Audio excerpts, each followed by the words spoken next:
Now, on 105.9 FM and streaming worldwide on the WMAL app, O'Connor and Company. It is 7:07. Glad you're starting your day off right with O'Connor and Company. Coming up at 8:05, we'll talk to Maryland State Delegate Mark Fisher. He'll have the latest Maryland news. I'm Julie Gunlock alongside Hans von Spakovsky of the Heritage Foundation. Good morning, Hans. Good morning. And are we at the halfway mark? I guess we are. We are. I think officially a little over the halfway mark. Joining us now, our good friend Joe diGenova. Good morning, Joe. Good morning. So glad to have you this morning, especially because, boy, Jasmine Crockett, what is there to say about Jasmine? She had some very interesting legal analysis. Let's listen to her, and then we'll get Joe's, no doubt, very interesting reaction. Cut 6. It is not a criminal violation to enter the country illegally. It's not a criminal. It's a crime. It's not a crime, which is why they're so frustrated, because they really want our local law enforcement to go out and round up people when they could be looking out for the murderers and the sexual abusers as well as the robbers. They want them to go and round people up on civil accusations. Hey, Joe, what do you think of that? Well, I hope she continues to be the face of the Democratic Party and the voice of the Democratic Party. She's really a fascinating example of what's wrong with the Democratic Party today. Apparently, even though she's a lawmaker, she doesn't know about 8 U.S.C. 1325, which is the unlawful entry into the United States crime in the Immigration and Naturalization Act. It starts out as a misdemeanor and then becomes a felony after a second offense. So she's not only stupid, she's wrong legally. Yeah, Joe, last week, as you know, the president had a legal victory. He had been sued by Hampton Dellinger. Hampton Dellinger, is the Biden appointee. Hampton Dellinger, yes, Hampton. But Dellinger had sued, saying, "Hey, you can't fire me. He's the head of the Office of Special Counsel." And after a 3-judge panel, the D.C. Circuit said, "No, Trump can fire him." He dropped his suit. He's not going to pursue it. He's not going to appeal to the Supreme Court. And I wonder, do you think the powers that be in the leftist world called him and said, "You better drop this. You better not appeal it, because if we get it to the Supreme Court, they may come out with a ruling that says that all these layoffs and firings of Trump are perfectly constitutional"? That's exactly what happened. Very, very good, Hans. You scoped it out. These things are not organic.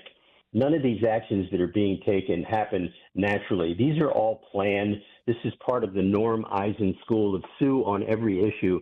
We're bound to win some, and if we think we're going to lose a big one, we get out of it right away. Yes, they were fearful that after the other Supreme Court rulings on the Consumer Protection Finance Board, right, that the Supreme Court was going to rule that the president had the constitutional authority to remove all political appointees, whether they have a term of office or not. And of course, that is law. That's exactly what the Supreme Court is going to do. Even John Roberts and Amy Coney Barrett are going to rule on that. Right. What astonished me about that case is that Dellinger was apparently telling all these federal agencies that they should not obey the president. They should not be laying off all these employees. And I can't think of a better example of the problem with the bureaucracy. Mm-hmm. Here you had a politically appointed individual by the prior president gainsaying the elected president of the United States. I mean, is that an epitome of what's wrong with the federal government today? That is exactly the epitome, and that is why that ruling the other day by the Supreme Court on the spending of that $2 billion by a 5-4 narrow authorizing sustaining that lower federal judge's ruling was so ridiculous. I don't know what it was about that bothered Amy Coney Barrett and John Roberts. Perhaps it was that these were, in fact, bills that were being paid. In other words, these were works that had already been done, and these were the bills for those, and they may have felt that can be worked out in litigation if the government tries to claw back or not pay. Remember, that was just a TRO in that case where the Supreme Court ruled 5-4. They've never gotten to the merits of the case. I'm going to make a prediction this morning. None of that $2 billion is ever going to be paid. Once they have to go to trial. The judge is going to try and force them to pay it out. I don't think that's going to happen.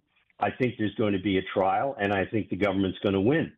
But, who knows? But I think on the special counsel, Hampton Dellinger, that is the exact example of why the president is elected and why we have the unitary theory of Article 2, which is that there is one executive branch official. It's the president. Everybody else works for him. And if you don't like it, just watch him fire you. We'll see. This Supreme Court is kind of quirky. We'll see how good they are.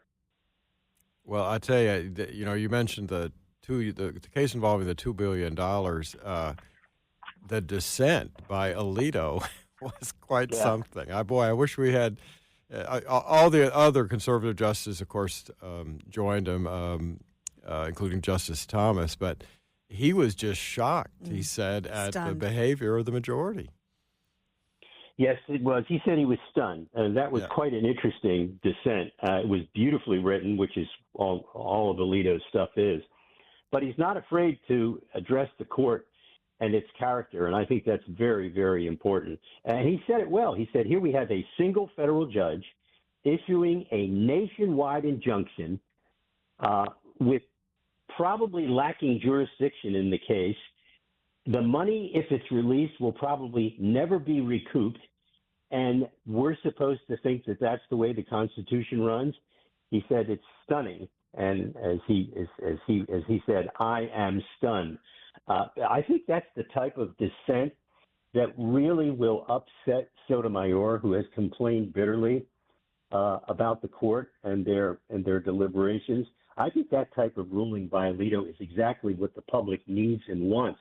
Clarity and understanding of what just happened. And I think Alito did a really fantastic public service by writing that brief but powerful dissent. Joe, we have a few more questions. Can you stick around for a second segment? Yes, I'll just take a brief nap while you're in commercial. I love that you were listening. Yeah. All right, we continue just a moment, but first, it is 7:15. Time to get to Jamie Witten in the Hadid Carpet Cleaning Traffic Center. WMAL, making sense of the news. Joe, I want to go back sort of to a related issue related to this Hampton Dellinger issue. There are the Attorney General of several states, including Washington, D.C., Maryland, 18 other states. They're suing the Trump administration over the they call it mass firing of federal employees.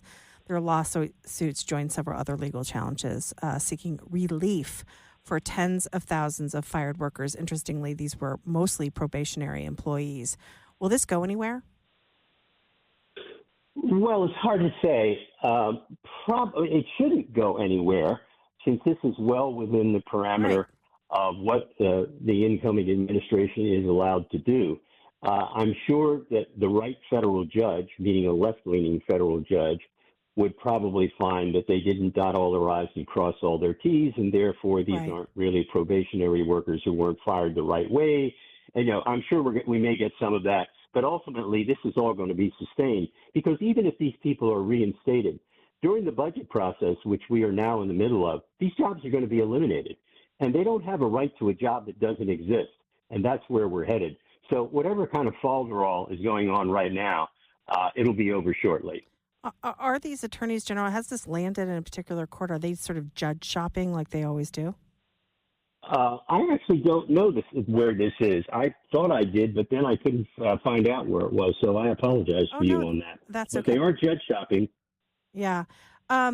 So this is we talked about these issues as well a little bit, but this is related to the Trump administration and unfreezing foreign aid I'm sorry, we already talked about that. That was the Amy Coney Barrett. But I do want to talk about the criticism of Amy Coney Barrett. Some of it is justified, but we've also seen people sort of. I saw a tweet criticizing her for having show tunes at a party for the new justice coming in. I mean, this is the culture of the court, correct? I mean, they are friendly to one another. They do try to remain friends. Sure. And I get frustrated a little bit with some of the criticism of Amy Coney Barrett that I've seen in the last couple weeks. Yeah, well, I mean, famously, Justice Scalia was very friendly with Ruth Bader Ginsburg. They famously went on stage in some operas as characters in a vignette. They would dine together. My wife and I have had dinner with God rest her soul, Ruth Bader Ginsburg and her husband at their beautiful condominium at the Watergate. We've had dinner with Nino and his family. I mean, the bottom line is simple: collegiality and friendship. There's nothing wrong with that. It's a good thing. And I think the fact that, according to news reports, Amy Coney Barrett is very friendly with Elena Kagan probably makes a lot of sense. Yeah. I mean, they're two smart ladies, relatively young, both of them, and probably believe in civility, and that's a good thing. Yeah. That's not something that should be discouraged. We'd like to have civility on the court and intellectual honesty at the same time. Yeah, I'm glad to hear you say that. Meanwhile, on Friday, the Trump Organization sued Capital One for closing bank accounts after January 6th attack on the U.S. Capitol. This is obviously directed at conservatives. We've seen a lot of conservatives complain about this, what they call debanking. And the suit was filed by the Trump Revocable Trust, along with Eric Trump in the Miami-Dade Circuit Court. What do you think about this? Of course, Capital One has responded that it is not and does not close customer accounts for political reasons, which we know isn't true. Well, that's a lie. Yeah, exactly. That's just an absolute lie. That statement by Capital One is corporate BS. They do, in fact, close accounts. They use the rule. There's a rule in banking called know your customer. And that means you're supposed to pay attention. And if somebody comes in and you think they're money laundering and they're a drug dealer, you need to, notify the feds by filing what's called a suspicious activity report, of which the Biden family had 157 filed against them for their financial banking transactions. And you can stop banking with those people if you believe they're engaged in illegal activity. That's not what happened in these cases involving the Trump administration and certainly the Trump organizations. Those are well-founded businesses, the Trump entities. They have financial records, they have tax records. They were dropped because they were Trump. They had the name Trump in them. And that is BS. And if the Bank of America and the rest of these banks, let me tell you something, what I would be worried about is not the Trump lawsuit. I'd be worried about the Trump Treasury Department that he runs. So which runs the banks. And if they want to do that, and what they should all do is tell the truth. They should settle because this is going to cost them a bundle. And even though they have a lot of money, they really don't want to go through discovery. They do not want to go through discovery because those emails are going to be, there's gold in them emails. And I can just tell you, settling is the best option because if they don't, two things are going to happen. They're going to have to go through discovery and it's going to be ugly. And the Treasury Department is going to make their lives miserable, no matter how big they are. And no matter how powerful they think they are, the government's bigger than they are. Joe, I just quickly want to pivot over to Colombia. The loss of $400 million sounds like a lot, but when you're considering a $15 billion endowment, it's kind of a little bit of change for them, but still a good sign. But also, one of the leaders of this sort of terrorist activist action at Columbia University has been detained, and his student visa and also his green card have been revoked. And there's a lot of chatter on Twitter about how you can't revoke their green card. That's not true, right? Oh, my goodness. The green card is eminently revocable, and it was revoked in this case. Rubio revoked not only his visa, but his green card. Mm-hmm. There is no right to a green card. Now, he may try to litigate this because anybody can litigate anything they want in the United States up to a point. But he's a goner. I hope he has this brief stay at Guantanamo on his way back. That'd be kind of fun, wouldn't it? It would be great. Joe, we always love talking to you. Thanks so much for coming in. You bet. It is 7:24. Now on 105.9 FM and streaming worldwide on the WMAL app. O'Connor and Company. It's 7:36 and a good Monday morning to one and all. Thanks for tuning into O'Connor and Company. Coming up at 8:05, we'll talk to Maryland State Delegate Mark Fisher on the latest Maryland news. I'm Julie Gunlock alongside Hans von Spakovsky of the Heritage Foundation. Good morning, Hans. Good morning, Julie. So we've got a sort of disturbing update on the Gene Hackman death alongside his wife. So it turns out Gene Hackman died. They have done an autopsy and they have found that he died basically of heart disease. And his wife died of a respiratory illness linked to, it's sort of a virus, and it's linked to rodents. Yeah, hantavirus. Hantavirus, linked to a rodent infestation. So I guess they must have had rodents in the house, and she got sick. It has flu-like symptoms, though. Right. So, but it's very rare apparently in New Mexico, but it's deadly. It's deadly, and this is what's so sad. Gene Hackman died a week after his wife. They talked about partially mummified hands on her, some pills scattered around her, a dead dog in the closet. So there were a lot of he was on this apparently in a mud room, his cane on the floor. So there was some there was a lot of speculation, but it looks like she died of this hantavirus. Again, it had flu-like symptoms, so she probably assumed she had the flu. And could probably carry on. He had Alzheimer's. It's really important to know. And he died a week after. So it is very sad to think of her dying and him sort of surviving for a week after. And the question is, I mean, they say it's heart disease, but I think there is some question, was he able to feed himself, get water?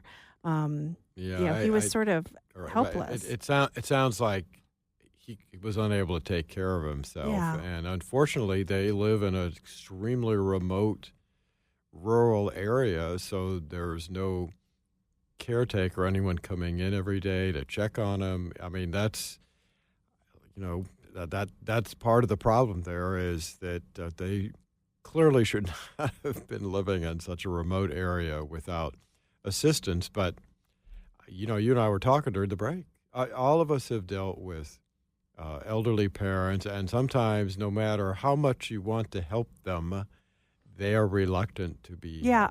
I think there was some question about he has 3 kids. Where were those kids? Where were people checking in on them? But there was some. I read some articles that after he was diagnosed with heart disease, I think this was before the Alzheimer's or maybe at the same time. But he wanted complete isolation. Yeah. He did not want the public to see him. There were occasional sightings in town, but he really wanted to live a very isolated life, and they certainly did. And so, because I think there are questions. Where were his kids? Where were friends or other family members checking on them? I will also say his wife was much younger than him. I believe she was in her 60s or... Yeah, I think she was like 65. That's relatively young. And again, she was killed clearly suddenly by this virus that... Again, the symptoms are flu-like, so she probably thought she was okay. I can just see a scenario where I feel bad for his family. We don't know the circumstances, and we don't know if he welcomed people into his or the wife welcomed visitors. Right. No, I think folks should remember them, celebrate their memories, not concentrate on the circumstance of death. I mean, one of the cable channels was running one Gene Hackman movie after another this weekend, and boy, he made some terrific movies. What do you have a favorite? I love The Conversation. Well, I have to admit, I like The French Connection. Oh yes, of course. No Way Out, set here in Washington D.C. Gosh, that is a chilling show. Just very quickly back to some of the narrative that I've seen about this is people are like, wait, how could he have just been in, lived with her body for a week. If you're not familiar with Alzheimer's, that's right. it is a cruel, cruel disease. And we don't know if he even understood that she had passed. No, I doubt that he did. I had to deal with that with my grandmother many years ago. And, after a while, I mean, her short-term memory was totally gone. And that's one of the symptoms of it. It really is a tragic end to such an incredible life. And, Gene Hackman brought a lot of us a lot of entertainment and happiness. And it's very, very sad to read about this and hear about this.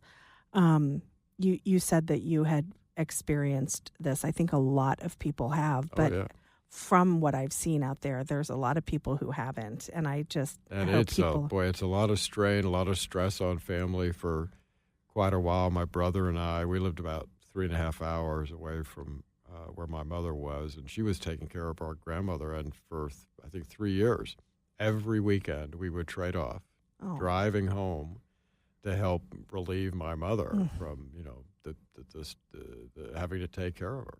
And it is, it really is. I know people who've experienced this myself, and it is completely consuming. Yes. If you are the main caretaker of this person. And if you don't, and again, Gene Hackman's wife, it appears that they did not have, it's not like they had I don't know for sure, but it doesn't seem like they had a visiting angel or a nurse, a live-in nurse or any kind of help. So, it's very sad because she was probably doing a lot of it on her own. It sounds like it. It is. We've got more coming up, but it is 7:43. On Friday, Governor Youngkin announced the end of DEI at the University of Virginia.